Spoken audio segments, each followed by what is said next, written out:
Strength. I think sometimes when people look at some of these really, really old school grapplers, like they look at Marcelo Garcia or Rickson Gracie, they'll say like, "Oh, they never used any strength," and they absolutely use strength. They use strength to hold positions and maintain technical proficiency.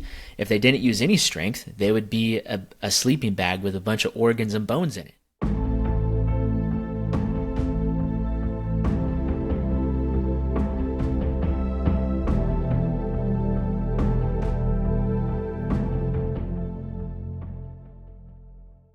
Hello, friends. Thank you for tuning into this week's episode of the Mayn Idea Podcast, where today I have the pleasure of sitting down with Joshua Settlage.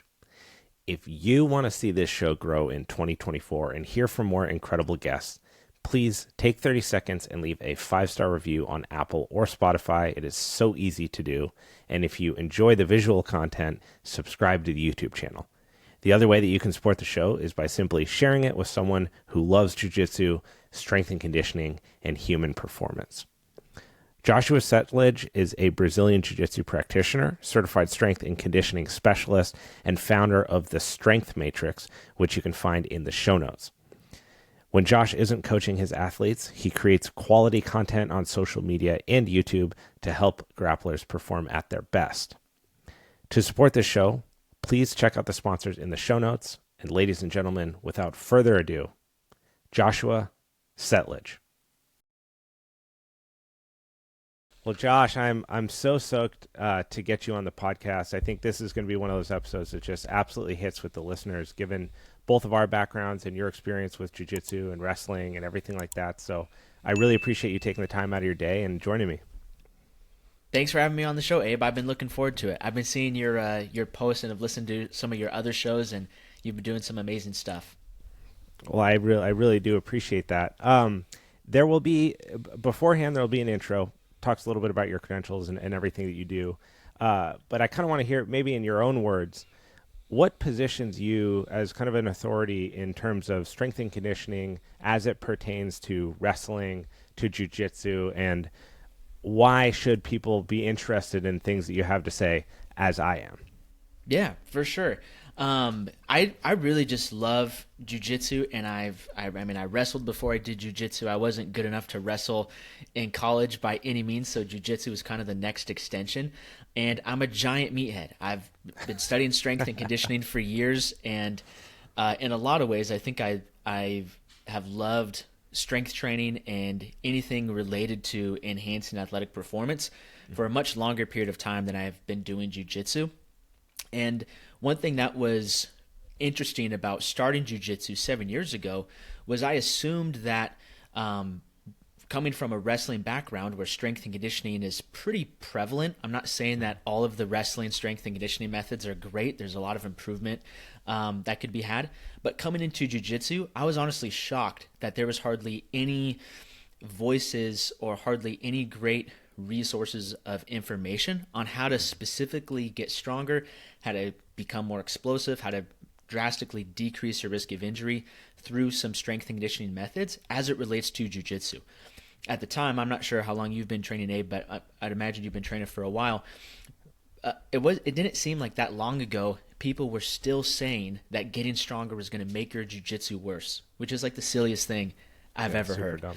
So I've really just spent the last 7 years trying to do the best I can with finding the things that have worked best, not just for myself, but all the athletes that I coach, and helping grappling athletes feel and perform their best. Because at the end of the day, I mean, whether you compete or not, everybody wants to feel better when they do jiu-jitsu.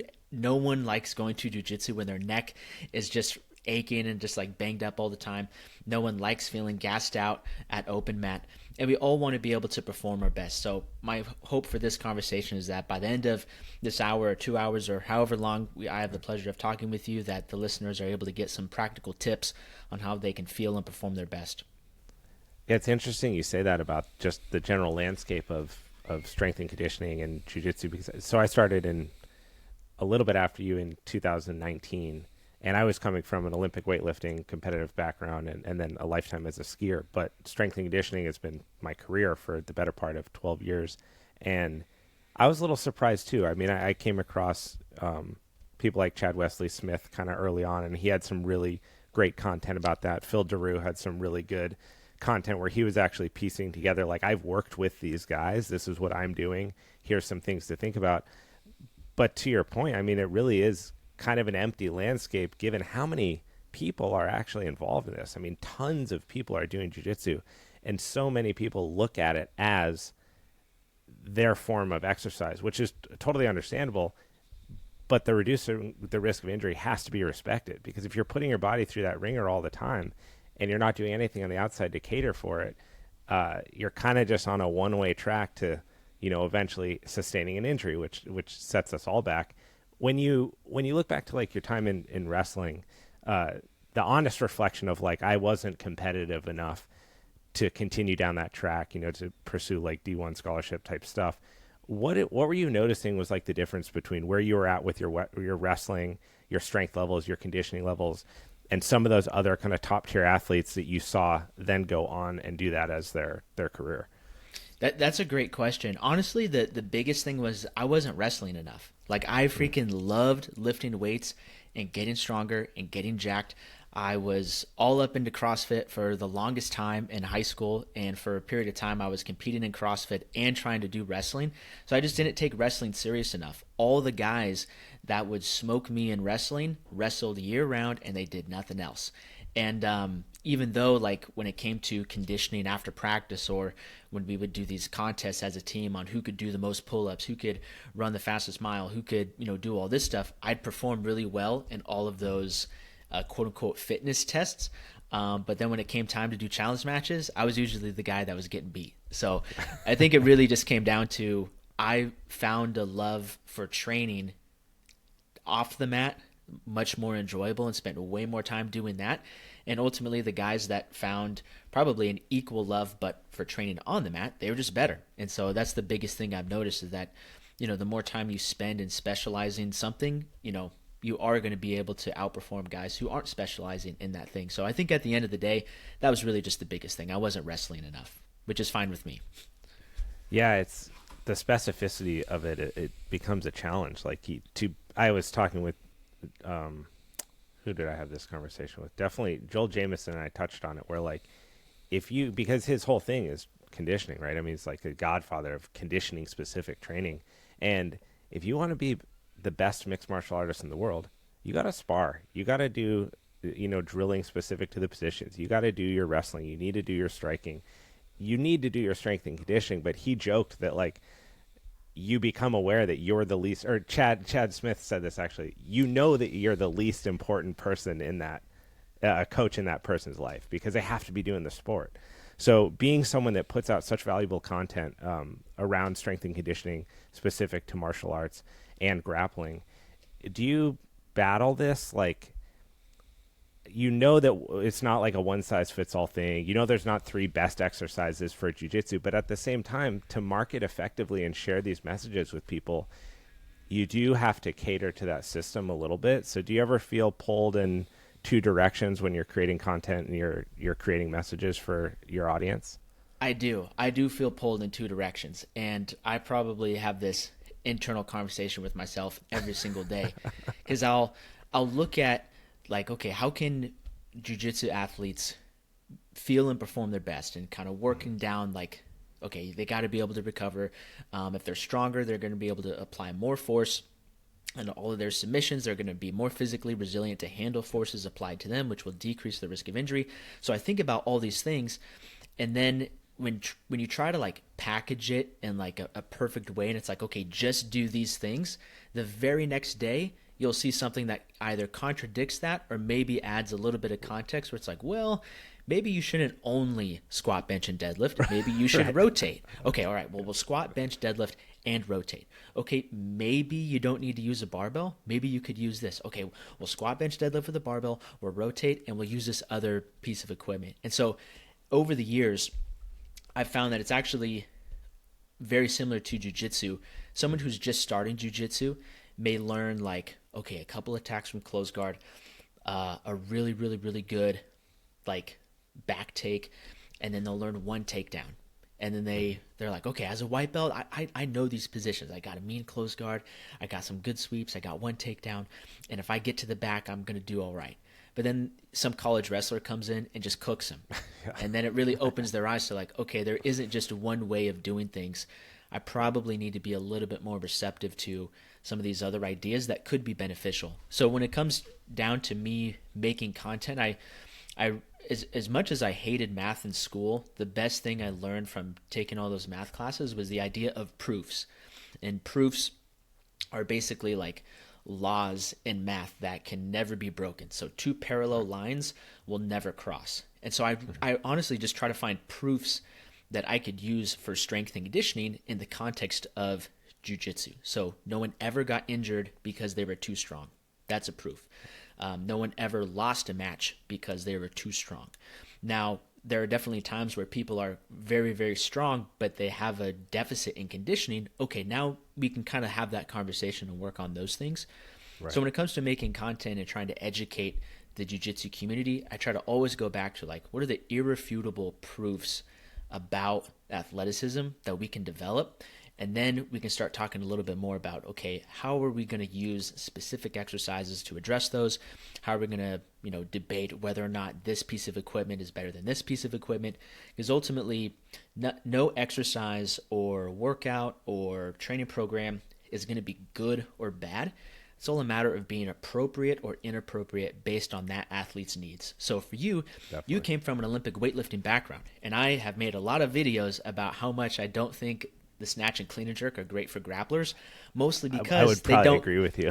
Oh, and that's awesome. Yeah. And I'd assume that you'd agree that on the context of most grapplers just don't have the time, energy, and effort to dedicate to the snatch and clean and jerk. For someone like you could totally put snatches, clean and jerks into your program in a safe and controlled way because you have that experience. Now, someone like myself, I've done the snatch and clean and jerk, but I'm definitely not good at those exercises, so I'll just stick with the landmine. And so It really comes down to finding what's most appropriate for each individual athlete's needs and making sure that what each athlete finds as appropriate kind of all aligns with those proofs of what's going to help improve athleticism on the mat.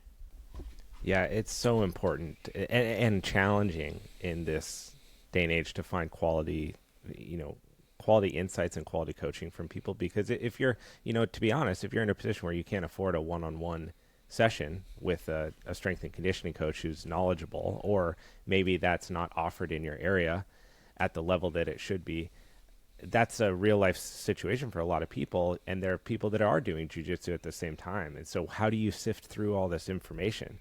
And you're right. Like the time requirements to become proficient in the snatch, the clean, and the jerk, or to put them all together, it's a tall order. And if you're making that order at the same time that you're trying to show up to jiu-jitsu 4 or 5 days a week, it does become this, like, even if execution of this exercise could be really valuable, the time it would take to learn it and what you're taking away from your other opportunities to learn and better yourself is actually detracting. But how do you know how to make that decision if you don't work with someone like yourself who actually understands this? And if you look at, if Nicky Rod introduces power cleans into his training program and he has good mechanics and he's explosive, that could be huge for him, right? It could be a really good exercise in certain settings. But for the average person, if you have poor deadlift mechanics or no Olympic lifting mechanics, do you want to do that? Is that the best use of your time? Maybe not. But it's hard. I think that's why conversations like this are important. That's why content like what you create is important, because it is a place where someone can go and say, I don't know the answers to all this stuff, but now I'm starting to learn a little bit about it. When you think about, in jiu-jitsu, when you start training, somewhere along the lines, especially if you're strong beforehand, someone's going to tell you, hey, don't use your strength. You're using too much of your strength. Use your technique, right? Can you unpack this idea for me? Having trained for the 7 years that you've trained, your history in wrestling, your history in strength and conditioning, what do you think about this concept as it relates to injury risk reduction and performance in grappling? That was one of the other big differences I noticed coming from wrestling going over to jiu-jitsu. If you wrestled with somebody, like if you went to a wrestling summer camp and you met some guy from like another state, maybe it's from Iowa or Oklahoma, and you wrestled him and he was the strongest dude you've ever wrestled, you would never look down upon that guy and be like, that guy, something about that guy I just don't like. He's stronger than me. He's not doing this the right way. You would just like lick your wounds and just think about like, I should probably get stronger and get better at wrestling.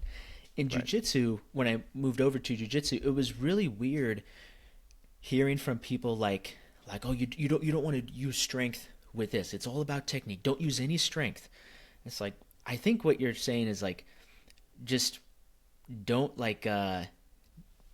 don't ignore the importance of technique, but still use strength. I think sometimes when people look at some of these really, really old school grapplers, like they look at Marcelo Garcia or Rickson Gracie, they'll say like, oh, they never used any strength. And they absolutely use strength. They use strength to hold positions and maintain technical proficiency. If they didn't use any strength, they would be like a sleeping bag with a bunch of organs and bones in it. Like using strength is essential for holding some of these positions. It may just not have looked like they were being super explosive and ripping people's shoulders out of their sockets and things like that. Right. So I think it's important that, and I think more and more jiu-jitsu athletes getting started today are starting to kind of see the importance of being strong and using your strength when it's important.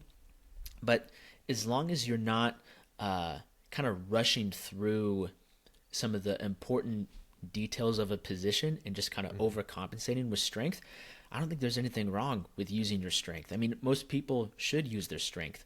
A common counter argument to the idea that using strength is bad is looking at guys who are super flexible. If someone's super flexible and can get into a position that I have no business getting into because my hips don't bend that way, my shoulders don't bend that way, should that person be looked down upon or ridiculed because they're just naturally more flexible than the rest of us? I don't think so. So if someone's naturally more strong or has spent a decade building their body to be really, really strong, and now they're coming into jiu-jitsu, I don't think we should look down upon those people for using their strength. But that person also needs to go into jiu-jitsu with the idea that, hey, there's a lot of technical aspects to this that if I learn is going to make me super, super dangerous because I have the strength and I have the technique. You're not going to be able to last very long if you just have the strength, which most people within the first year or two of jiu-jitsu quickly find out. Yeah, I mean, that was my experience in a nutshell, which I've told ad nauseum on this podcast, so I'll spare the details. But the initial, I think what makes sense when you first start is there's a little bit of the ego involved, and like you don't want to get beat no matter who you are. So you rely on what you have. And if you have strength, it's easy to use that. Now, I've always felt like this whole, it should just be rephrased. And it shouldn't say, don't use your strength, use your technique, because you probably don't have any technique yet, and that's why you're using your strength in the first place. But it should be, use your strength, just use it at the right time. Because the reality is, if you are, in some sort of situation out in public, and you have to rely on your jiu-jitsu, I hope I never have to do this in my life, honestly. And I hope no one else does either. But in the event that you do, I would much rather be technically sound and strong as shit than technically sound and weak, or technically sound and unable to use my strength because it doesn't exist. So having that there, that tool there, it just opens up a whole nother level to it. And if you look at the way that from the athletic side of it, the sporting side of it, as sports grow and they get more eyes, people get more interested in strategy and how to win. And strength for a lot of these athletes is low-hanging fruit because they've been in martial arts for so many years when it wasn't as present as it is now. And even, I mean, I'm sure you see a lot of the workouts that you see competitors doing, you kind of know in the back of your head, you're like, that could just be overhauled so effectively. Yeah. And it's to no fault of their own, right? It's just, that's the landscape of jiu-jitsu. Mm-hmm. Yeah, that's one thing that I think is, in a way, similar in jiu-jitsu and Olympic weightlifting, is that I remember when I was coming up in CrossFit and some people were starting to move towards Olympic weightlifting, they would watch like some Dmitry Klokov highlight videos and be like, oh, I need to do some like pause 315 snatch overhead squat complex to get stronger. It's like, I know that's what Dmitry Klokov posted today, but you should probably try to find his training logs from 10 years ago and use that to start building a foundation of strength. And I think people do the same thing when they look at the pros who are all super jacked, like guys like Nicky Rod, Gordon Ryan, Giancarlo Bodoni. They'll look at the workouts they're doing now and equate that to, oh, I should just probably jump right into doing exactly what they're doing. And I don't know the full details of those guys' training programs, so I'm not going to like dissect everything and say it sucks, because I truthfully don't know. But I do think that people will look at athletes at the top of the sport, especially when it comes to working out, and assume that that's going to be the best thing for them to take on, when that may not be the case. Having something that's a little bit more appropriate for where their level of athleticism is probably going to be a better pick for the long run. Definitely. Yeah, when you think about the average jiu-jitsu practitioner, so let's maybe step back from the elites in the sport, and we can, tab that for future part in this conversation. But if you think about these people that are maybe they're showing up 2-3 times a week, it's usually after work or before work, they're fathers, mothers, kind of 30 and above. What have you found is kind of that sweet sauce for strength and conditioning frequency relative to jiu-jitsu frequency? I have this saying that I repeat probably once a week, but it still reigns true 7 years later. It's not really about how much you do on the mat or in the gym that leads to progress. It's about how much you do and can recover from. So for some of those people who are training jiu-jitsu 3 times a week, they may be able to handle going to the gym on the days they're not going to jiu-jitsu. So that'd be around 3, maybe even 4 times a week. Some guys who are maybe a little bit older, or maybe they enjoy training jiu-jitsu a lot more, so they train jiu-jitsu Monday through Friday, they might only be able to handle about 2 strength and conditioning workouts per week, because that's as much as they can recover from. So over the last 7 years of strength training specifically for jiu-jitsu and working with tons of grapplers, I found, I guess you could say, like the sweet spot for most of the people I've worked with to be anywhere from 2 strength and conditioning days per week, and at a max probably 4 strength and conditioning days per week. The rare exceptions to that would be like, I remember there was one guy I was working with. He was a huge meathead. He just loved lifting weights, and he did jiu-jitsu once a week. And he's like, dude, all the other days I'll lift. I was like, okay, you want to lift 5 days a week? Let's run it. So, but for most people who are doing jiu-jitsu multiple days a week, I'd say try to start with 2 days a week or 2 additional workouts per week.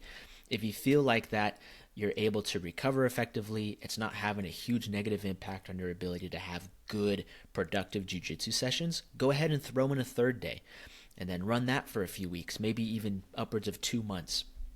After about 2 months of strength training 3 times a week, if you feel like you have availability in your schedule and you have availability in your quote-unquote recovery tank to handle 1 more training session, go for it. And if you start to feel like that you're adding all these sessions in and your progress starts to decline, or you feel like that at the start of each week you're still sore and you're still banged up from the work you did in the previous week, that would probably be a sign that you need to dial things back a little bit. So over the last 7 years, I've kind of varied up and down of how many strength and conditioning sessions I put into my own training, just based on how much jiu-jitsu I was doing. When I was still in college and I was training jiu-jitsu twice a week, I lifted 4 times a week. And then when I graduated college over the summer, or even the summers between semesters in college, I was training jiu-jitsu 6-7 times a week. So I was lifting 2 to 3 times a week. And so right now I train jiu-jitsu 4 days a week, and I do about 4 workouts a week. And I found that to be kind of the perfect sweet spot for this season of life and this level of my recovery for right now. And who knows, that may change in the future as I get older, but I think it's really important that everybody looks at where they're at in life currently, how important jiu-jitsu is, and kind of where they are placing that on their list of priorities, and making sure that whatever strength and conditioning that they add in is enough to make positive progress and positive strength gains, but not so much that it's going to negatively impact their recovery.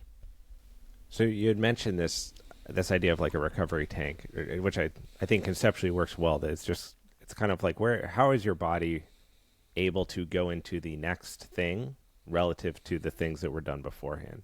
So if, again, we go back to this idea of a person who maybe they don't have 15 years of weightlifting experience, and they don't have that internal clock that just gets built by so many training sessions performed. I think, in both of our lives at this point, we've logged well over 10,000 hours of actually just strength and conditioning. So our age as weightlifters is older than that of maybe someone who's just starting out or just going, hey, I feel kind of creaky, like I got to start doing something about this and see if I can help my body recover. So what are some good tools that people can implement into their life to start to get a pulse on like where they are at? Do you like wearable technology? Do you like journaling? Or like anything fall into that bucket for you of useful techniques that people can latch onto? That's a great question because I think what's really cool is that there are a lot of wearable like whoop straps and Oura rings and stuff that you could use to monitor your recovery. And I do think that there is value in those. But one thing that I found is that sometimes athletes can become a little bit too dependent on those, where the Oura ring will say, oh, I'm in the red zone. Coach, I can't work hard today. And I used to coach high school wrestling. And so, and I'm not saying all these kids had their Oura rings and stuff, but I would hear some of these similar excuses of like, Coach, I had a test today. Like mentally, I'm a little fatigued. I don't know if I could wrestle today. And be like, you know what? Like, no one cares. Just you need to show up and wrestle. And so, I do think that if you're just starting out, like you haven't done, you essentially have very minimal experience with jiu-jitsu and or very minimal experience with strength and conditioning, I don't necessarily think that immediately using an Oura ring or a whoop strap or a Fitbit to monitor your recovery is going to be the best option, because now you're immediately starting this process with having an external source to tell you how you feel. I think there is some value to just like rolling the dice and seeing how things go and testing it out. I mean, I'm assuming that's what you did in middle school and high school. You just trained all the time, and then you found out like, ooh, that was actually a little bit too much. I should probably not go that hard that many days in a row. It's funny, in high school, one of my early ski strength and conditioning coaches turned me on to just like basically I would write all the training sessions into this composition book, those black and white checkered books. I got a whole stack of them from high school. I got all of them from high school, and they have like every workout has energy, sleep, and I'd rate 1 to 10. Where's your energy at today? Where's your sleep? And it sounds so trivial, but you do start to develop a sense of like, that's pre-Whoop, that's pre-Apple iPhone, Apple Watch, anything. So like that was kind of how you got a range of where am I at today? And granted, you're younger, right? So like you're bouncing out of bed and you can go 24 hours straight, no problem. But I think you hit on such a good point. Like these things can be really useful tools. They can be really impactful. And I'm sure that we've both had, great success with clients of getting them to learn about different habits or different areas in their life where they could improve. But, and I'll say this with my hand in the air, it's very addicting. And you can become addicted to the data. And when you become addicted to the data, you become hesitant to make decisions that aren't approved by it. So if you wake up and the very first thing that happens with my watch, I wake up and it's like, here's your morning report. You had this much REM, this much deep. Your heart rate variability was here. It's basically telling you like, you feel like this. And if you start to buy into that too much, you lose out on the most valuable thing of it all, which is, how do you feel? Like, how do you actually feel? Because if you're going in the gym and your knees are aching and your shoulders are blasted and you can't look all the way to the left or the right, that's your body kind of telling you, hey, your jiu-jitsu sessions or your strength training sessions, they're too high right now. Do some flow wrestling, do some shadow wrestling, do some techniques or drills with people instead of just going 100% of the time. Do you feel like at this point in your career and your experience with jiu-jitsu that you find value in these for yourself? Do you use anything like that currently in your training?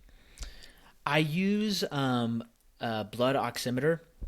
And so it's just that little thing you put on your finger and it tracks your blood oxidation levels and your heart rate. And so I don't really use it for the blood oxidation stuff, but I did want a quick tool that every morning I could just take my resting heart rate. And so that's the one metric that I track. And what I like about that is that it's really hard, at least for me, maybe someone who's a cardiac expert would make more real-time decisions based on that reading. But I just wake up every morning, put it on my finger, take my heart rate, and then I just log it in my phone. And I don't look at anything else. I don't worry about it. If it's 5 beats higher than it was yesterday or 5 beats lower, I don't change anything to my training. Now, if I do start to get some other feedback from my body, like, man, like my mental fatigue is through the roof, I'm super sore, I'm gassing out in jiu-jitsu, which I hardly ever gas out. Like, why do I feel so fatigued? Or why do these weights feel so heavy when normally this would be like my last warm-up? It feels like my top set. I can go back and look at my resting heart rate and kind of pair that with how I was feeling and see, like, you know what? Actually, for the last week, my resting heart rate has been climbing up much higher than the typical weekly average compared to a few months ago. And so that is kind of how, like, I think they're called, I guess resting heart rate would be a leading indicator, and maybe like how you feel at the gym would be a lagging indicator, or maybe I'm mixing those two up. But having something that's like a leading indicator and a lagging indicator and kind of pairing those to kind of dictate, okay, do I need to make changes to my training? Do I need to maybe have a little bit more space between these super high intensity jiu-jitsu days? And I think that's what's most important for people to understand, is that these tools are great.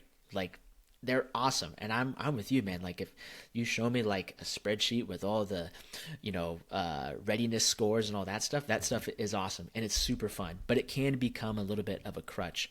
And I think, if I remember correctly, I think it was Cal Dietz, who's an OG in the strength coach game. He had one of those Omega Wave heart rate variability testers, and he was using it with his college athletes. And if it wasn't Cal Dietz, I'm sorry, whichever coach told the story. I think it was Cal Dietz. But he did it in a way where his athletes couldn't see the result. Only he, the coach, could see the result. So the athlete would come in, say it was like a hockey player or a football player, and he'd say, like, what's happening, dog? How you feeling today? And if the guy came in and he's like, coach, I feel freaking fired up. I'm ready for this game tomorrow. Like, I'm ready to smoke somebody. And the score on the iPad came back in the red, he wouldn't say anything. He would just make note of it and be like, interesting. Because if he told that athlete, hey, you're actually in the red today, that athlete would start to doubt, like, oh, well, actually, 100%. You know what? Actually, now that you mention it, coach, my shoulder does hurt. Actually, I am feeling more mentally fatigued. I am pretty sore. And so I think it's important to kind of have some distance between the data that you're tracking with some of these devices and how you're just assessing how you feel for that day. There have been so many times, and coming from your background, I'm sure you probably had similar experiences where you had a terrible night of sleep. The day before was like one of the most stressful work days you've ever had, but for some reason you wake up the next day on terrible sleep and you just smash a PR or have like one of the best workouts or jiu-jitsu sessions ever. And if you paid attention to your Oura ring and it said, oh, Josh, you should sleep a little bit more, then you would have, or I would have thought, like, all right, maybe I'll skip this session, and you would have missed out on a potential PR or a potential great training session. So all that to say, these tools are great. They're awesome. I'm just like the next guy. I love nerding out on some of this stuff, but I think there does need to be a little bit of a separation between how much value we put in a metric that we get through technology and just based on how we're feeling. And that's not to say that there's going to be the tournament day, the contest day, the meet day, and you can't predict how you're going to feel on that day. And if you wake up, you have your big national championships on a Saturday, and you wake up on Saturday morning and it tells you you're a 65 because you've been training your ass off for 6 months, you do not want to go into national championship day thinking that you're a 65. You want to think that you're 120% all the time, world beater. And so I think also with competition specifically, you just want to be mindful of almost tapering your usage down, so that the closer you get to competition, the more in tune with yourself you really are. The further out you are, you can tweak and pull levers and twist knobs and all this kind of stuff.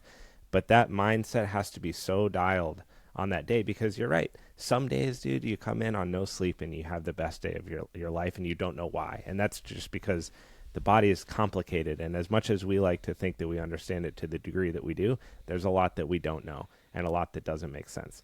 And you look at the weekly habits of some of these world record holders across different sports, or you look at the body types of some of the UFC Hall of Famers. It's combat sports, right? So it's the most unpredictable sport that there is in my eyes, and so you have to take that into account, I think. But Absolutely. yeah, that's well said. There's a lot of insights that you can gain from paying attention to yourself. I'm curious about, so with the blood oximeter, that's like a pinprick, right? It's Or is not. that It's where you a put it on like this? Yeah, it's just a clamp that goes over your finger. It Okay. doesn't draw blood at all. That's kind of why I like it because it's just super easy. But it shines. It has this little red light that shines Yep. through the tip of your finger, and then it has a sensor on the other side. And so, Gotcha. to my understanding, that light does something with the blood, and then the sensor receives that signal on the other end, and based on how well or how little signal it receives, it gives a score, a percentage. And so most of the time when you put that thing on there, you're, unless you've been like holding your breath or hyperventilating, Right. your oxygen percentage is going to be like 98, maybe Hmm. 99%. What is interesting is doing different breath holds and then Yeah. just watching that percentage start to drop. I'm sure Joel Jameson has a lot of cool information on how to use blood oximeter stuff. He would probably know better than me. But it is a good metric to have, and I think they're like, I got mine for $20 on Amazon, Yeah. and it's probably the most consistent, accurate heart rate monitor that I've found for that Yeah. cheap of a price. I've tried like other apps on my phone. I Mhm. haven't found those to be super successful. But for $20, you just clamp it on your finger first thing in the morning, take your resting heart rate, log it in a spreadsheet, and then move on. Yeah. So I think I first heard about these in James Nestor's book, Breathe, because Okay. he would use them when he was. Have you read that book? I haven't. No. Yeah. Or have you done or come across any of the Oxygen Advantage stuff? Patrick I am McEwen. I'm a huge fan of Patrick Yeah. McEwen, and that guy really changed a lot of my thinking around breathing and conditioning protocols and Yeah. all sorts of stuff. I was actually so I mean this is a fantastic segue to bring up breathing because we know in strength training breathing and bracing are incredibly important. There is no world record holder that set a record that wasn't conscious of their breath, and I think it's a misconception when people look at weightlifters as yes. We're meatheads, but then there's also this other side of the coin that's incredibly intricate. I mean, just go on like a bodybuilding forum from early thousands, right? And you'll find full blown like PhD research papers on some micronutrient that they're trying to access. So you look at how much diaphragmatic breathing is important, nasal breathing is important, how it affects performance, and now you're really getting this push into this area of strength and conditioning where breath is not only being recognized as a focus, but it's being recognized as a performance advantage. You got guys like Izzy going out there and fighting 3 rounds, barely even opening his mouth, having consciously worked with a breath coach beforehand. It's here, it's arrived, and we're utilizing it. So, what are your kind of takes on breathing, nasal breathing, how that impacts your strength and conditioning? What protocols, if any, you're currently using, or kind of why you gravitated towards some of the incredible information that Patrick and Oxygen Advantage have been putting out? Yeah, someone that's been a great mentor and friend of mine has been Mark Bell, and Wow, awesome. I kind of Yeah, consider huge. Mark Bell to be like the Tim Ferriss of the fitness space. So Yes, Tim Ferriss yes. has like been on some of these new apps and new technologies 3 to 5 years before they got popular, and Yeah, Mark is like that with fitness and strength and conditioning stuff. And time again, he's mentioned something to me like, "Hey, watch this super obscure YouTube video, or here's this really strange article that I found on some back website. Check this yeah, out. This might be beneficial." And sure enough, 3 to 5 years later, that's all the rave. That's like the next yeah. hot thing. And that's what happened with nasal breathing. Him and I were training together in the gym when I was in college, and he would put tape on his mouth, and he would just do some GPP work. For Yep. those who are unaware, GPP stands for General Physical Preparedness. Maybe we can get into that a little bit later, but it's stuff like dragging a sled, maybe like picking up a sandbag, walking around with it, doing some really light like banded Yep. face pulls, banded leg curls, stuff like that. So it's not super heavy. It's also not that intense. It's not like a bodybuilding workout. And so he was doing some of that in the gym, and I saw he was super quiet that day, and I saw he had tape on his mouth. And so later, when he took the tape off, I asked him like, "Hey, like what's going on?" And he was telling me about nasal breathing and Patrick McEwen in this book called The Oxygen Advantage. And so I read The Oxygen Advantage. It's an amazing book. Essentially, Yes. what a lot of that book tackles is the importance of making nasal breathing, breathing in and out of your nose, your default form of breathing. When you're breathing in and out of your nose, it's going to be more efficient than if you took a really deep breath through your mouth.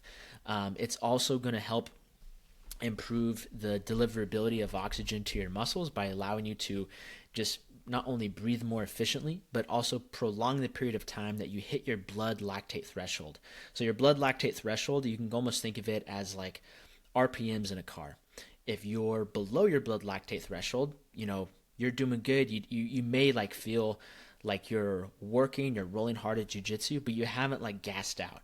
If you get closer and closer and eventually kind of hit that blood lactate threshold, that's when you're going to redline and feel like you completely gassed out. And focusing on nasal breathing can help prolong the period of time that you're going to hit that red line. And so Mark told me about nasal breathing. I read the book, and so I just started mixing it into all of my conditioning for jiu-jitsu. And I just started rolling as much as possible with my mouth shut. So I would just, as much as I possibly could, just focus on breathing in and out of my nose. And I saw drastic improvements in my conditioning. And just, I didn't get a VO2 max test done before and after, so I can't officially say like, hey, this will improve your VO2 max or improve these specific conditioning markers. I didn't do before and after testing, but really just based off how I feel, I can confidently say like that improved my conditioning faster and better than almost anything else I've done in the past. So one thing I'll do for myself and then with a lot of athletes is I'll have them do a series of conditioning tests, and I'll just give them the coaching cue of, hey, I want you to go as fast and as hard as you can, but I want you to nasal breathe the entire time.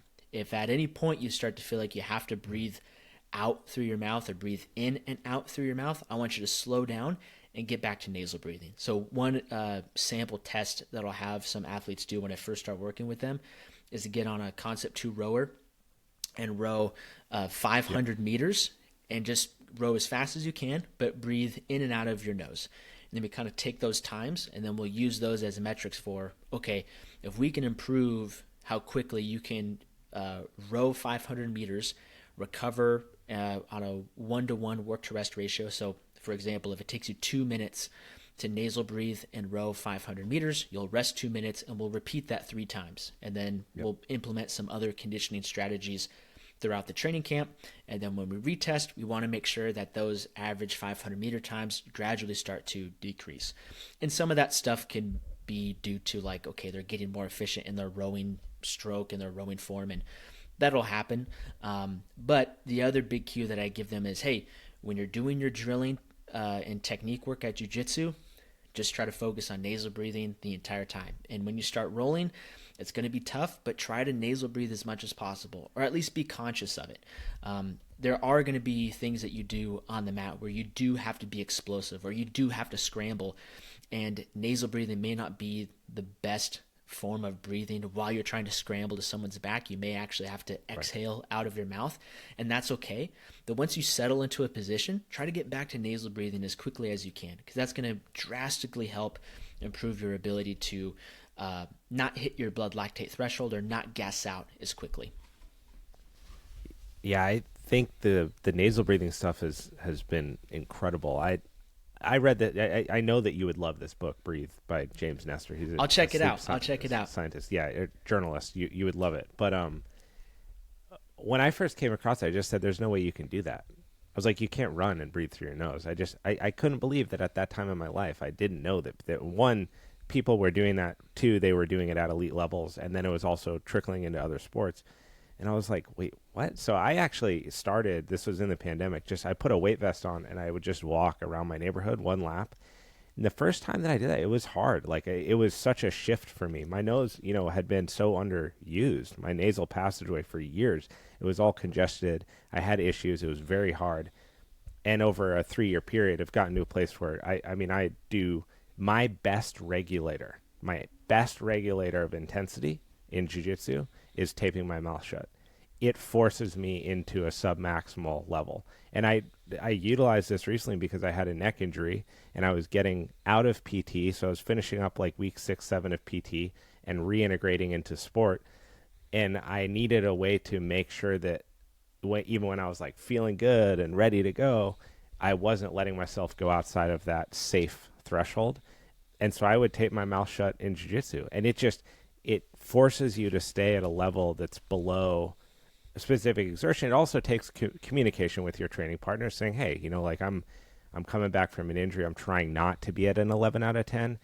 I'm not going to be able to talk to you while we do this. So it's kind of a weird conversation, but I was blown away at how effective it was at stopping me from gassing, keeping me calm, making me be able to see things a lot more clearly. And I'd love to talk about running because of your recent post. But I've integrated, over those years into my run training too. And again, it helps me regulate pace very well. Much That's better awesome. than looking at my watch periodically and trying to decide how fast I'm running. So it is such a powerful tool. And then I'm sure you've gotten into like, breath holding and stuff like that, that's fascinating too. I was talking with Phil Daru about it, and he said they had one guy, they were doing breath hold pace walks, right? Like, Yep. close your mouth, hold your breath, and then do, 15 paces, inhale, exhale, 15 paces. And he had this one guy who got up to doing like 80 paces or something, and they had to stop it. They're like, okay, dude, you're good. We're at the threshold. You do not need to continue. You're just going to like pass out eventually. That's amazing. How else do you use nasal breathing in your strength and conditioning as well? Occasionally, it depends on what I'm doing. Sometimes when you're taking in air and you're bracing and like you lock out a deadlift, or you finish, pressing or finish through to extension on some sort of press, you can exhale out of your nose, but sometimes it just feels so much more natural. Kind of like force totally some air out of your mouth, and that's totally okay. So Yep. when I'll really use nasal breathing and try to like get very specific on, okay, I'm gonna keep my mouth shut the entire time, is definitely with specific aspects of my conditioning, whether I'm running, whether I'm doing stuff on the fan bike, whether I'm doing stuff on the rower. When I'm doing some lower intensity GPP work, so like dragging a sled, or maybe even like I'm picking up some sandbags and moving them around, I'll try to focus on nasal breathing there. But other than that, a lot of it is just kind of like auto-regulated. Whatever way to breathe feels best. And kind of to circle back to the start of our conversation, it's important that athletes really do get intentional about feeling everything that they're doing. And I think a great example would be, when I was coaching athletes in person all the time, they'd come up and say like, Coach, what weight should I use? And I would just look at it and be like, I honestly have no idea. Like, you're going to have to tell me what weight feels best for this. This is the intention of this exercise. Right. So play around and find what weight for you best matches the intention of this exercise. And once they kind of get some more experience, and it's like, hey, okay, I'm going to be doing a dumbbell bench press, and the goal is to build muscle or like stimulate muscle growth with this workout. So it needs to be heavy enough to where like I'm struggling, but not so heavy that I start rushing through it and start being too explosive in this. Okay, this is a good weight to meet that intention. I think with breathing, the same approach can be taken. So if you're doing kettlebell swings, it's really fast and it's really explosive. It will probably be more appropriate to inhale and forcefully exhale out of your mouth. That's totally fine. If you're going for like 20 minutes on the fan bike at around like 7 out of 10 intensity, you don't need to be breathing in and out of your mouth. You can just breathe through your nose. Now, what is interesting though about this is that I know people listening are probably going to ask this question. Anybody that does combat sports, there are so many people that have deviated septums and have issues breathing in and out of their nose. And if that's the case, you got to check out Patrick McEwen's book. He has some good stuff in there on what to do if you have a deviated septum. But unfortunately, I'm not the nasal expert in that sense. So if you have a deviated septum, I'm sorry for you. Well, but I think you've much better than I have painted a good picture of, again, how to utilize this, right? Like similar to wearable fitness technology, knowing about your breathing, become aware of it in the first place, right? Maybe you're someone who, like I was 3 years ago, never even thought about that you could breathe through your nose through some strength and conditioning work. Now being aware of that, trying it, utilizing it, seeing where it benefits you. Again, you as the athlete or the practitioner are building a set of tools to help with your training. And you're 100% right. If I'm going to power clean, my body weight, I'm not going to do it breathing through my nose. I'm going to use that same strong first kind of breath that's going to be explosive, just like if you were throwing your absolute max effort power punch, as someone's wobbling to get knocked out. You're not going to tone it down and make sure you do that with nasal breathing. You're swing for the fences, right? Absolutely. So developing range is so important, just like with exercise. It's not a one size fits all, but there are things that each person could benefit from implementing. And just by being curious about things and utilizing them in your training, it can change that. Curiosity is huge, man. I think that is something that probably isn't talked about enough. And I totally get that maybe someone listening to this, they freaking love jiu-jitsu, and strength training is just a chore that they have to do. And they may not be as passionate about it as you and I. And that's totally okay. But I do think it is important to sprinkle in some curiosity into your strength training. So if you're watching a video from either myself or some other person on Instagram or YouTube, be curious about it and ask questions. Whether you can directly ask them in the comment section or even just kind of ask yourself what would it feel like if I did that? Okay, I've been using a barbell for all of my deadlifts, and I've been grabbing it with my hands. What if I grabbed it with my elbows and did that instead? Yeah. I'll start out with a really light weight to play it conservative and not go too heavy too fast, but I'll try something new. And if that feels really good, then great. You just discovered a new tool to put in your toolbox. I think a lot of times in any sport, athletes will ask coaches questions on, okay, what's the best exercise for this? Or if you only had 5 exercises, what would they be? And I know I'm equally as guilty as doing that because I used to do that all the time. I know there's videos on my YouTube channel where I say, these are the 5 best exercises. And eventually I just discovered, all of these are just tools. And the more tools you have in your toolbox, the more things you can build and the more problems you can solve. If you're going to build a house and you only have a screwdriver, good luck. That's going to be the worst house ever built. But if you have a screwdriver and a table saw and you got all these drills and all these other amazing tools that can help you build this structure, you can build a really robust, strong structure. And so instead of looking at things as this is the best thing or the only thing to do, just look at it as a tool. And the more tools you have in your toolbox, the more problems you can solve and the more things you can build. I think it's also worth noting that, in our line of work, there is a somewhat misaligned incentive, unfortunately, with social media, in that to be able to impact as many people's lives as you can positively, which I think is the reason a lot of us get into the line of coaching, right? You want to be able to reach them. And the unfortunate structure of a lot of the way social media spreads is by grabbing your attention as quick as humanly possible and keeping it for as long as possible, right? That may be the entry point into them finding your actual programs and your actual, written articles and research that you've done and everything like that. It might be because they do jiu-jitsu and they see a video that says 5 best exercises to improve your guard.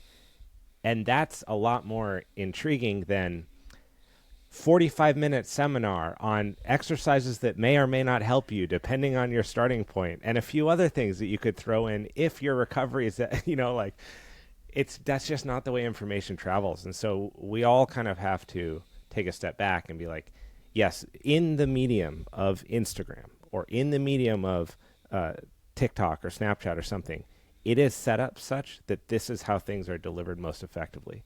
Mm-hmm. But you can look beyond that door, and that's when you can really make a decision for yourself on, is this someone that I want to trust? And when you go to, for example, your page, and then you actually click through it and see the information you put out, the way that you write about things, the way that you talk about things, you're not just someone who got a certification over the weekend. And that becomes apparent. And that becomes apparent, I hope, whether or not you're a strength or conditioning coach. But if the buck stops at the 5 best exercises, or 3 best celery juices to lose weight, it's if it stops there and then there's nothing behind that, there's no substance, that's not someone that you want to invest your time paying attention to. Yeah. How did you find this? You have a sauce, right? The sauce works on social media, and it's helped, uh, grow your content and reach more people and impact more people's lives. It's also very structured. You have a system that works. From the thumbnails to the way that there's overlays, and then how the videos are broken down. How did you develop that system to effectively reach as many people as you have? Sorry, I think I lost you there, Oh, Abe. What was you're good. I missed your question. I got everything except the question. Yeah, how did you arrive at that system, and kind of refine it for it to become as effective as it is? It took a lot of time and just a lot of like failed attempts, and then finding like the one out of every 25 attempts that was successful, and then using that, and then trying to find new stuff that would work. And I mean, when I started jujitsu in 2017, a couple months later was also when I started posting on social media in regards to this stuff. I had been lifting for years. I had wrestled for a long time. And then I started jujitsu, and a lot of my training partners were getting banged up and injured. And they saw that I was like marginally jacked. Like I did one bodybuilding show, but that doesn't mean that I'm like C-bum or anything.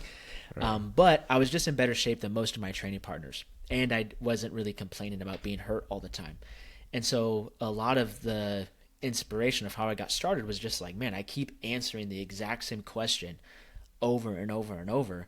So I'll just make a Right. video, and then I can say like, hey, I posted that question you just asked me about. I actually just made a video about it. So, you can just always look back at that as often as you want, and you can share that with anybody that, asks you that question. And that's really how it started. And then over time, I just got really into editing and marketing and like sales copy and all that stuff. And Yep. some of that was just due to my job. I worked for Mark Bell and within his company Slingshot for a number of years. And Oh, so nice. I was able to get like almost in a way a college education on media production. Like, how do you Yeah. build a huge podcast studio? How do you operate and manage a giant media team? And, what are the best practices to make videos that are engaging and educational, but don't lean so far into the controversial, saying wild, crazy things just for the sake of saying crazy, wild things. So I just tried to absorb as much as information as I could and learning about this stuff, and then just kept trying. I'm a huge fan of Dave Ramsey and everything that the Ramsey Solutions company does, and he has a quote where he says, "We like the product of our success is really based on all of the failed attempts we have underneath us, and like we're Yes. standing on a pile of failed attempts as opposed to being buried underneath them." And I think that Yeah. is a perfect analogy for how I've gotten to this point. Is like I just kept trying all this different stuff, and I'm blessed to say that at least right now I'm standing on top of all of those things as opposed to being buried underneath them. It's a really good way to look at it. I mean, you could really extrapolate that to anything. Jiu-jitsu is the same thing, right? I mean, by the time Mm-hmm. you get to, if belts are important to you, by the time you get to the higher belts, the black belts, you're really standing on top of all the times you got smashed, all the times you tapped out early, all the times you got neck cranked. Like, it's really all those times, and all the people that quit while that was going on, right? Mm-hmm. By this time, 7 years, you've seen so many people quit, a lot of which quit because they can't learn how to take care of their body, and a lot of which quit because they don't, the fire dies for some reason. But by the time you get there, you're standing on top of all those. When you look at the kind of these different parts of the body that get impacted so readily by jiu-jitsu, it's very dominant on your lumbar. It's impactful on your cervical spine, especially considering the entry point for so many of us is not with the pre-existing knowledge of wrestling and position and how to keep yourself safe. So you had that baked in from a younger age, which is very advantageous. But when you look to kind of these common issues that people are facing as they approach this in their adult life, what are your kind of go-tos in terms of neck care, back care, just kind of generally keeping that part of your spine healthy through jiu-jitsu via the eyes of strength and conditioning? Yeah. I think what's been really interesting over the years is hearing different people's athletic background before they come into jiu-jitsu and watching how that has impacted how well they adapt to jiu-jitsu. So someone who wrestled for 4 years is going to adapt very well. I don't really need to tell them that much about like, hey, your neck, make sure you take care of your neck. They kind of already know, maybe not know everything they should do for their neck, but they're at least aware of it. Someone who came from like, hey, I know it's like a jiu-jitsu stereotype that the computer nerd coding expert is like a menace at jiu-jitsu, but that guy started somewhere, and if he did come straight from his coding background and just got off work and tried jiu-jitsu, he may not be aware that his neck is going to get freaking wrecked for a while. So kind of looking at like from top to bottom, the things that I would suggest jiu-jitsu athletes or newer jiu-jitsu athletes prioritize would definitely be build up your neck strength. There's so many different ways that you can do that. Really just making sure like, okay, your neck turns from side to side. So strengthen that ability. Your head looks up and down, strengthen that ability. And also making sure that you're building up a lot of isometric strength, which basically just means strength to hold a static position. I have a lot of videos on my Instagram and on my YouTube going over these things. And then the other thing too, I would say for the neck is build up your traps. Like your traps are the foundation of your neck. And I've had a number of neck injuries in wrestling. And one of the biggest things that helped me once I recovered from those, the biggest thing that helped decrease my risk of neck injury in the future was actually just building up my traps and being very specific about building the foundation of my neck. When it comes to traps are the new abs, dude. That's right, bro. That's right. Yeah, traps are the new abs. I love it. And when we kind of move down the body, the shoulders are obviously going to get very banged up if you train jiu-jitsu a lot. And so just make sure that when you're in the gym, you're training your shoulders in all of the different ranges of motion that you can move them in. So obviously we're going to do some horizontal pressing and some horizontal pulling. So that would be like a bench press, and that would be some type of row. We're obviously going to be able to press overhead and pull straight down. So those are great. But your shoulder also moves into internal and external rotation. So think internal rotation as a Kimura, external rotation as an Americana.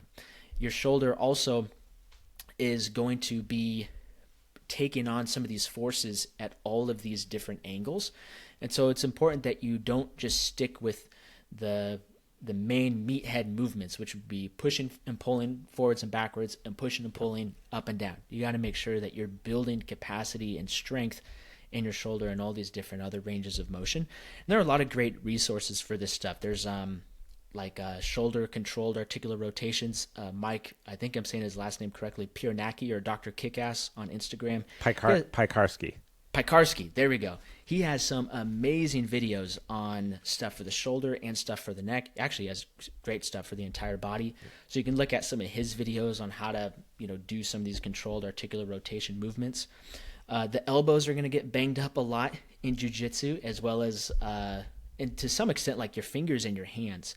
And though a lot of people are really aware of the importance of having grip strength in jiu-jitsu, I don't think people are as aware of the importance of extension strength, which I know you had a conversation with Daniel Strauss on this. And so you don't need to get super fancy with extension-based hand or grip exercises. You can just take a rubber band and open it up this way. You can even do the old school rice bucket thing. You just fill a bucket with rice, punch your hand down in there, and just open your fingers up as far as they can go. When it comes to the elbows, I found it's really beneficial to use banded exercises for the elbows. A lot of times when the elbow gets compressed or like your hand gets really close to your shoulder, that's where a lot of people start to experience most of their elbow pain. So you're in bottom side control and you have some big guy just bearing down on you and you put your frames in and they just squish your frames. That's where a lot of people start to experience some of that elbow pain. Or you can think of this as like at the bottom of like a dumbbell bench press. That's where some of those elbow aches and pains can kind of flare up. So one thing I've started doing, not just for myself, but a lot of the athletes I work with, is using bands, which can be a form of accommodating resistance. And all that means is that when the load or resistance is lighter at the bottom and heavier at the top. So at the bottom of like a tricep extension, or I guess technically they'd be at the top of a tricep extension. When your hand is close to your shoulder, you're going to have a lot less load on the elbow versus when you fully lock out that elbow. So you can still engage the triceps, you can still pump a ton of blood into the tissues surrounding the elbow joint, but you don't get that same wear and tear at those bottom positions for the elbow. Kind of moving down for the lower back, I mean, there's a lot of really interesting stuff on the lower back, and almost two schools of thought. There's like some people that say like you should never bend your spine and like keep everything rigid and braced like you're doing 1,000-pound squat. And then there's other people that say like you should be able to move and bend your spine and extend your spine in a pain-free manner. And I kind of fall on the second side, where I do think that you should have the capacity to brace your spine, but you should also have the capacity to bend and kind of like flex and round over your spine and arch your back, because that's what we're doing a lot of times in jiu-jitsu. When someone is trying to pass your guard and you kind of pull your knees to your elbows and start to retain your guard, you're going to be in spinal flexion. So you should be able to get into spinal flexion pain-free. And that may mean that you got to do some exercises with incredibly light weights, or maybe even no weights at all, to work on that. And you also need to make sure that you have the capacity to brace your spine when needed, and that can come through some of the more traditional, heavier lifts. Continuing to move down, things with the hips that I found to be super beneficial is just training more of the adductors, especially doing different types of isometrics and different holds at end ranges for the adductors. So the adductors are kind of like your big groin muscle. You have some other muscles on the insides of your legs, but if someone's like knee cutting you, I'm sure we've all been there. You maybe like show up late to jiu-jitsu, you don't go through the full warm-up, and then like someone spams a knee cut, and then you leave and you're like, dang, like right by my groin, that muscle is super sore. I might have pulled something. That's probably your adductor. And so some exercises that you can do that are super beneficial for the adductor are going to be things like the Copenhagen plank. You can find these on my Instagram or on YouTube. I'm also a big fan of doing overcoming isometrics with a medicine ball for the adductors. So when we talk about isometric strength for jiu-jitsu, you have two types of isometric strength. You have yielding isometrics, which is holding a static position against resistance. So if you were to do like a pull-up and just hold your chin over the bar, that would be a yielding isometric. You're holding yourself in that static position. When we're talking about isometrics for the neck, yielding isometrics are great. So like putting a band around your head and just not letting your head fall over to the side, that's awesome. Now, you can do that for the adductors too, which would be something like a Copenhagen plank, where you're using the adductor to hold yourself in that plank position. But you can also do overcoming isometrics, which means that you are applying as much force as possible into an immovable object. So imagine you're kind of sitting in a chair, or you can even do this lying on your back, and you put a medicine ball between your legs, and you just squeeze your knees together as hard as you possibly can. They're not moving really, but they're producing a ton of force. That would be an overcoming isometric. And overcoming isometrics can be amazing for jiu-jitsu athletes, because think about when you're finishing a triangle choke or you're holding some of these positions, you're not like flexing and moving you're not shortening the muscles or lengthening the muscles through a huge range of motion all the time, but you are pushing and like creating as much force as possible into that immovable object, which would be your training partner. So doing stuff like that for the adductor to expose them to what it's like to apply these high levels of force can be great. And that also can have a lot of benefits for your knees too, strengthening the adductors. Did that answer your question? Like moving through the important stuff from head to toe? Do you like some of these exercises that you see a lot are like deadlifts up into the racks, or you place a medicine ball. You'll see this more, I guess, in mixed martial arts training, but medicine ball on the wall, you're in the extension of your jab, you're driving as much force as you can into the ball. It's obviously not going to move, and then you're resting and coming out of that. You see Phil Daru using a lot of that with his athletes. Yep. He's the one who turned me onto that stuff. Yeah, this is not a new part of strength and conditioning, but you are starting, thankfully, to see a lot more of this shared throughout. Maybe you can dig into that a little bit more, because I agree. I think that this is an underutilized and very beneficial tool for jiu-jitsu practitioners, especially people that are looking to reduce the risk of injury. And I really think that that is like, if you're someone who's training 3 days a week, 4 days a week, that should be kind of your main focus. Is you obviously love jiu-jitsu a lot. You're maximizing your frequency that you can get on the mats. Care for that. Take care of yourself outside of that, you know? So like, you don't just have to go in and do maximal effort deadlifts every single time you have a day in between your training. There's all these other things you can do. So maybe we can double down on this, the overcoming isometrics, and some of your favorites that stick out to you as not the 5 best overcoming isometrics for jiu-jitsu, but some that you really love that speak to you, that you use with people that you coach, and ones that people could kind of adopt with minimal equipment. Yeah. I guess we could title this like clip, whatever it would be, as like the 5 like personal favorites that could be beneficial for a lot of people, but may not be appropriate for everybody, but take it with a grain of salt. Right. That'll be the extra long title of this clip. Exactly. So, like I said, overcoming isometrics are when you're applying force into an immovable object. And there are a few different benefits that athletes can get from doing this. When you're doing overcoming isometrics, there's no movement or like lengthening or shortening within the muscle, which means that you're not actually inducing that much muscle damage.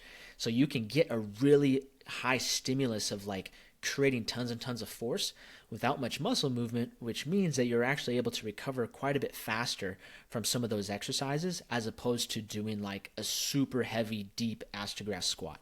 So that's one benefit. And as I coach guys closer and closer to competition, we'll actually put in more and more overcoming isometrics, because we don't want them to be inducing that much muscle damage the closer they get to competition. Now, the other thing that's great about overcoming isometrics is that there is a little bit of transfer of strength a few degrees above and below the joint angle that you're doing overcoming isometrics for. So using a personal example, at the end of 2022, I ended up tearing my LCL on my right leg. I was not doing a calf slicer appropriately, and I submitted myself and blew my own LCL, blew it apart, which kind of sucked. But one thing I did in my rehab was a ton of overcoming isometrics, because there were some positions and some joint angles with my knee that I could actually produce some force pain-free. And so what I would do is, if you think of like a leg curl motion, when I first injured my knee, I could only bend my leg a couple degrees, but that was all I needed. So what I would do is I would bend it as far as I could, pain-free, and I would just put something to stop my leg from going any higher, and I would just flex my hamstring as hard as I could into that resistance and do an overcoming isometric. And over time, I was able to increase the range of motion that I could work through and continue to build strength in those different ranges of motion, because overcoming isometrics have the additional benefit of building strength a few degrees above and below the range of motion of that joint angle. And then lastly, I'd say like the third benefit of overcoming isometrics is that you're also just able to improve the muscular endurance of being able to flex really, really, really hard for longer periods of time. So how much near maximal force can you apply, and how long can you do that for? So Abe, you just did the rear naked choke motion. This is perfect, because there are going to be times where either in training or in competition, you lock in a rear naked choke, but someone just barely has their fingers in there. And you have to debate, like, okay, is it worth letting go of this position to try to clear the fingers and then trying to reset it? Or do I just need to squeeze as hard as I possibly can and look for a finish? And sometimes you do need to squeeze as hard as you can and look for a finish. So if you can apply maximal force for 10 seconds, 12 seconds, that is awesome, because that is sometimes all the time you need. If you can only apply maximal force for 3 seconds, that guy, even though it's pretty tight, he just knows, like, I just got to hold out for 3 seconds, and this guy's gassing out, and I'm going to be able to escape. So those are kind of the 3 main benefits of overcoming isometrics. And the different exercises that I tend to use the most for these would be different compound movements into pins. So that would be like a bench press, but into some pins and a power rack. That would look like a deadlift against, you're pulling up on the bar into some pins. And you can do these at any joint angle or range of motion you want. So sometimes we'll do it really close off the chest for the bench press, or sometimes we'll go pretty close to lockout for the deadlift. Sometimes we'll put the pins really low, close to the floor. Sometimes it will be pretty high, kind of almost at lockout. You can do this for squats on your back, but I think sometimes the compression on like your neck and your spine can get a little funky. So we'll often just do these for the squat movement in a Zercher position. So you just kind of put your elbows like double underhooks on a bar. You just pull up into into the pins on the squat rack. Those are some things we'll do. In a row. We'll also do that for like rowing variations.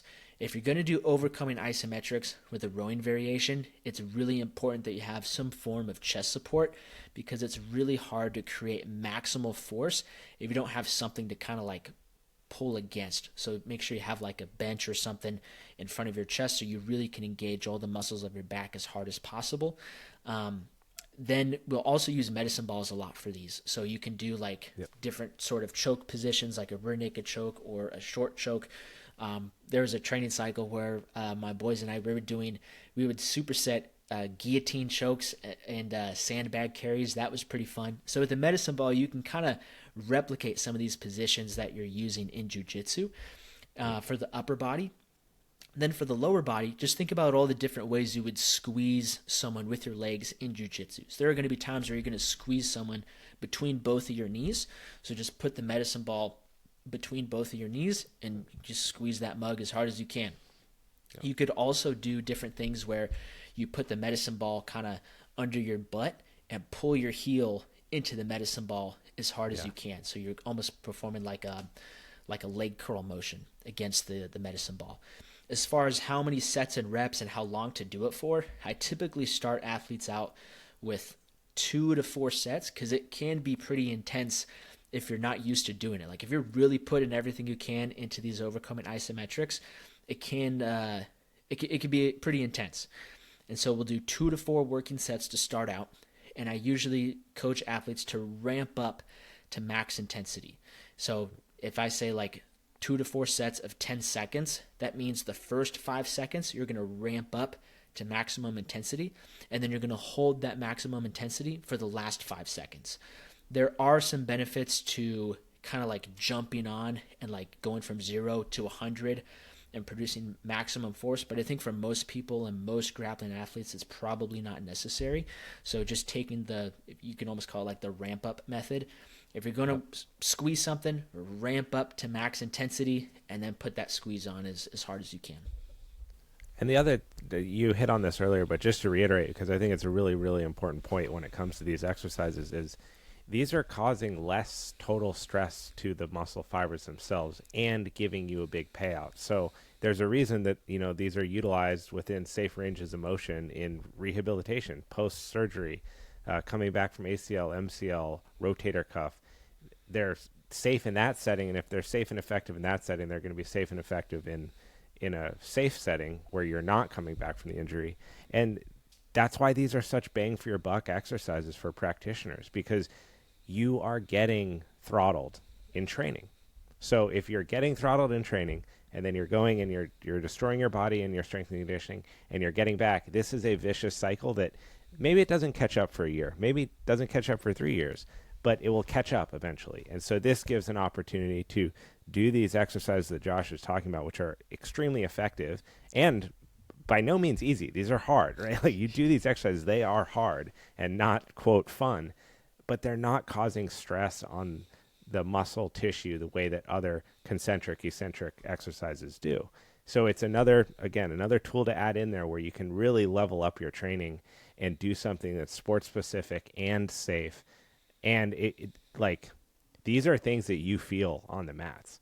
If you can only hold, the rear naked choke example that you were talking about, if you sink in and you gas every time you really go for it, and you have like a 3-second window where you either have to have absolute perfect insertion underneath the neck or you're going to lose it, and you can take that up to 8 seconds, you more than triple the amount of time that you can stay in that endurance. Now you become a weapon. And so these kind of things, they're so valuable when it comes to strength and conditioning. And it's something that I hope, if nothing else is gleaned from this episode, these are really, really useful tools that we see. What is your current view or utilization on running and cardiovascular training? Because I go back and forth on running all the time, man. I love the feeling when I'm done. I hate doing it. It destroys my knees and my ankles. I think from years as a skier, my body just does not respond well to running, but it's such a good tool for me to hit my different heart rate zones and train my conditioning. So given your expertise, your knowledge of strength and conditioning, your commitment to jiu-jitsu and everything that you know, what are your thoughts on running? Yeah, man, this is probably the biggest thing I've changed my mind on in the last 7 years of coaching grapplers. I ran a ton when I was wrestling, and I don't want to say that it like I had some horrible running like tragedy happen to me. Like I like melted my knees and now I can hardly squat. Like I didn't have that experience with running. I just hated it. I was like, this is lame and boring, and I would much rather like sprint as hard as I possibly can on a fan bike for 10 seconds and then just go like hit a set of curls and tricep push downs because that's way more fun. So most of like my resistance to running just came from it's just something I didn't enjoy doing. Then when I started working with more grapplers, I started finding out like these guys are not physically prepared to run. Like their ankles, their knees, and their hips are really not in a good enough position to be handling that type of impact. If you spend all your time or most of your, if all of your exercise time is spent on a padded cushioned mat and like 90% of that isn't even on your feet, you probably shouldn't just go out and run 3 miles as hard and as fast as you can, just straight out the jump. So what that prompted me to do is just think of, okay, what are some other ways that we can work on our conditioning that are going to have a little bit better transfer and carryover to grappling and have less wear and tear on the body. And that's when I became a huge fan of dragging a sled, the Concept 2 rower, and the fan bike, or that exercise bike where you can use your arms and your legs. And so I leaned really hard into that, and I had a lot of success for myself and the athletes I coach, and I never ran anybody.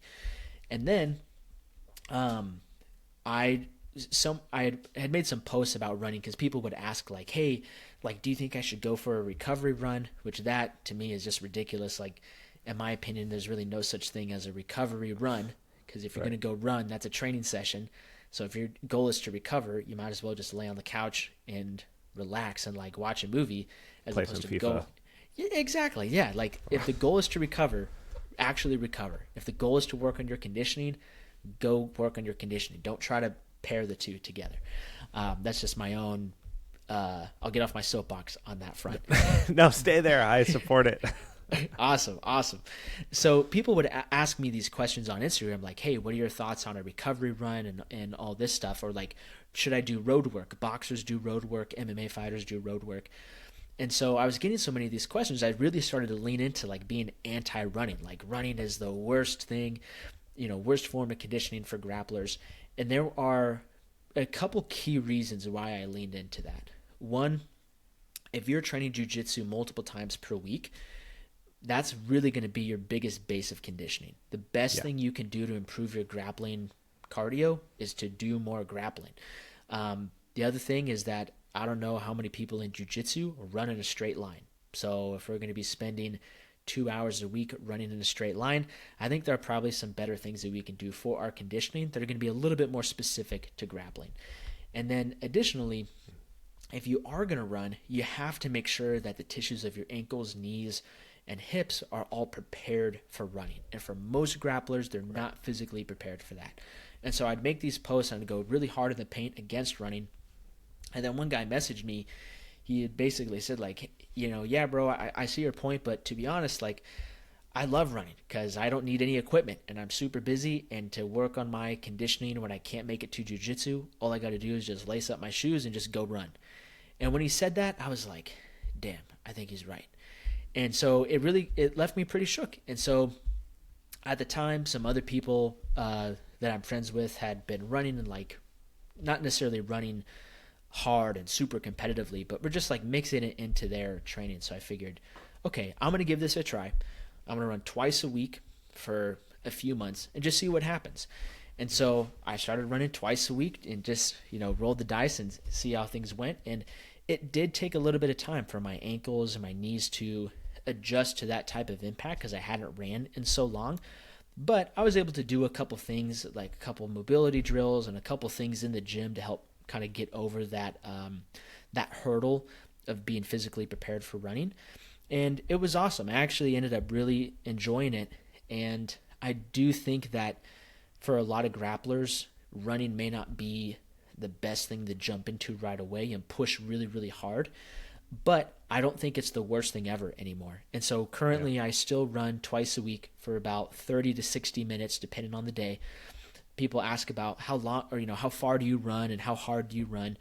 I really just base it all off time. So if I have time to run for 30 minutes, then I'm going to run for 30 minutes. And how hard I run is all based off of nasal breathing. So I'm just going to maintain nasal breathing the entire time. And if I feel good enough to actually like push it a little bit harder, then I will. And if not, then I'll just slow it down. That's totally okay. As far as what someone should do if they're like interested in running, this is something Mark Bell had told me as he got into running. He said, jog as slow as possible. We all know what walking looks like, and we all know what jogging looks like. When you see someone on the sidewalk, you can instantly tell that person is jogging or that person is walking. And it really has nothing to do with speed. It's often about how they're moving from one foot to the other. So he said, if you're just getting started in running, just focus on jogging as slow as possible for about 20, maybe even 25 minutes. And that's it. Don't worry about how far you're running. Don't worry about like your pacing and your mile time and stuff like that. Just jog as slow as possible for 20, 25 minutes. Run that for a few weeks. See how you feel.